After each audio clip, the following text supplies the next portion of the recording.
बाणगाव बुद्रुक येथे ग्रामसभेला गावातील नागरिकांचा उत्स्फूर्त प्रतिसाद। बाणगाव बुद्रुक येथून एक सकारात्मक आणि लोकसहभाग वाढवणारी बातमी समोर आली आहे। येथील श्री बाणेश्वर मंदिराच्या सभागृहात मंगळवारी ग्रामसभा खेळीमेळीच्या वातावरणात पार पडली। या ग्रामसभेच्या अध्यक्षस्थानी ज्येष्ठ नेते बापूसाहेब कवडे हे होते। यावेळी विविध शासकीय योजना, ग्रामविकास कामांचा आढावा तसेच गावकऱ्यांच्या अडचणी व सूचना यावर सविस्तर चर्चा झाली। ग्रामपंचायत अधिकारी संतोष बैरागी यांनी धरती आबा जनजातीय ग्राम उत्कर्ष अभियान तसेच इतर योजनांची माहिती ग्रामस्थांना दिली।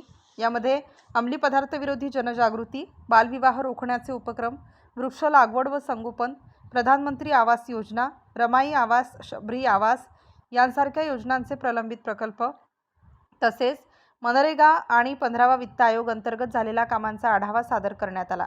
गाव पातळीवरील आरोग्य, पशुसंवर्धन, मका बियाणे वाटप, पशु लसीकरण, आयुष्यमान भारत गोल्डन कार्ड यांसारख्या योजना कार्यरत कर्मचाऱ्यांनी समजावून सांगितल्या। ग्रामसभेच्या विशेष क्षणी गावात नवे ग्रामपंचायत अधिकारी म्हणून रुजू झालेले संतोष बैरागी तसेच माजी ग्रामपंचायत अधिकारी युवराज निकम, जिल्हास्तरीय खरीप पीक स्पर्धेतील प्रथम क्रमांक विजेते प्रगतिशील शेतकरी नारायण कवडे, ग्रामरोजगार सेवक बाबासाहेब कदम आणि मान्यवर यांचा सन्मान करण्यात आला। यावेळी ग्रामसभेचे अध्यक्ष बापूसाहेब कवडे यांनी मुख्यमंत्री लाडकी बहीण योजना अंतर्गत लाभ व पगार घेणाऱ्या महिला कर्मचारी यांची माहिती वरिष्ठांना पाठवण्याचे निर्देश अंगणवाडी सेविकांना दिले। नाशिक स्टार न्यूजसाठी बाबासाहेब कदम, नांदगाव।